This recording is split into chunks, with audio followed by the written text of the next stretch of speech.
नमस्कार दोस्तों, astronomical knowledge में आपका स्वागत है। आज हम जानेंगे ब्रह्मांड के बारे में। हमारा ब्रह्मांड बहुत ही विशाल है, इतना कि शायद हम उसकी कल्पना भी नहीं कर सकते। फिर भी सदियों से हम इंसानों ने इस अनंत ब्रह्मांड को जानने की और इसे समझने की लगातार कोशिशें की है। जहाँ तक हम इंसानों ने जाना है और जितने रिसर्च हुए हैं, उससे ये मालूम होता है कि ब्रह्मांड की दो प्रकार हैं। एक है दृश्य ब्रह्मांड और दूसरा अदृश्य ब्रह्मांड।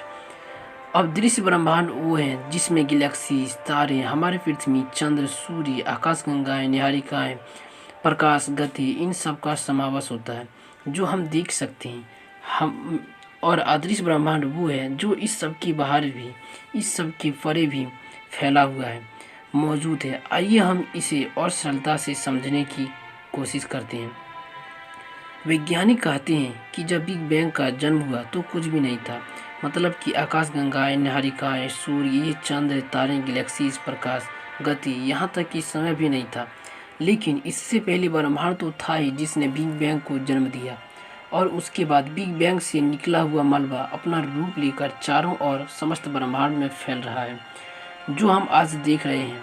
बिग बैंग की थ्योरी के अनुसार लगभग 13.5 अरब वर्ष पहले बिग बैंग का जन्म हुआ।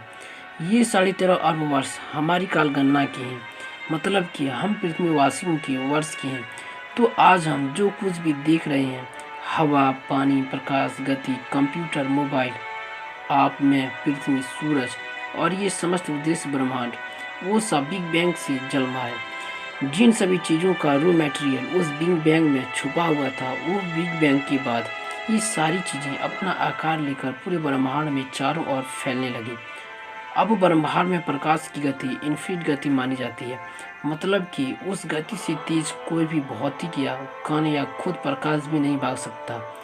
और प्रकाश की गति 1 सेकेंड में लगभग 3 लाख किलोमीटर है। और इस रफ्तार से प्रकाश 1 साल में जितना अंतर करता है उसे 1 प्रकाश वर्ष कहा जाता है।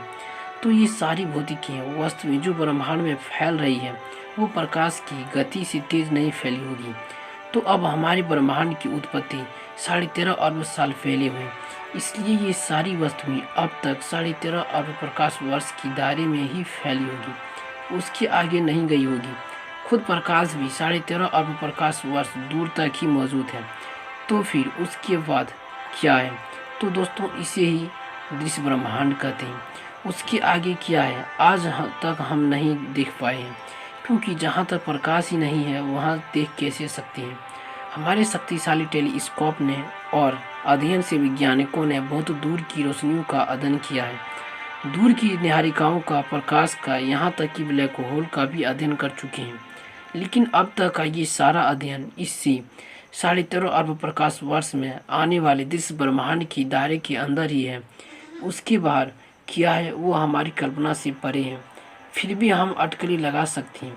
हो सकता है उसके बाहर सिर्फ अनंत गहराई हो सकता है उसके बाहर कई दूर तक कई और बिग बैंग भी और उसमें भी बड़े कई और दृश्य ब्रह्मांड भी मौजूद हो सकता है उसके बाहर हमारे समानांतर ब्रह्मांड भी और ये भी हो सकता है कि उसके पार जो कुछ भी है उसकी कभी हम कल्पना नहीं कर पा सकेंगे, क्योंकि हम इंसानों की समझ हमारे दृश्य ब्रह्मांड की बात ख़त्म हो जाती है और हम सिर्फ अनुमान ही लगा सकते हैं। तो दोस्तों, हमारे दृश्य ब्रह्मांड की दायरे के बाहर जो कुछ भी है वो हम नहीं मालूम, लेकिन अब तक हमने और दृश्य ब्रह्मांड के दायरे में मौजूद बहुत सारी चीज़ों का अध्ययन किया है। बहुत सारी अद्भुत विचित्र वस्तुओं को हमने खोजा है। कई सारी खगोलीय पिंडों को हमने एक्सप्लोर किया है और हमारे ब्रह्मांड की अनंत गहराइयों को हम जान पाए हैं। हमारी पृथ्वी हमारे सौरमंडल का एक सदस्य है, लेकिन हमारा सौरमंडल हमारी गैलेक्सी में एक बिंदु के समान भी नहीं है। और हमारी इतनी बड़ी गैलेक्सी भी इस ब्रह्मांड की चौड़ाई के सामने कहीं अदृश्य हो जाती है। तो दोस्तों, इतनी बड़ी ब्रह्मांड के बारे में, उसकी गहराइयों के बारे में, black hole, warm hole, dark matter, गति और जितनी भी स्पेस खोज हैं, उसे जानने के लिए हमारे एस्ट्रोनॉमिकल नॉलेज में बने रहिए। तब तक के लिए धन्यवाद।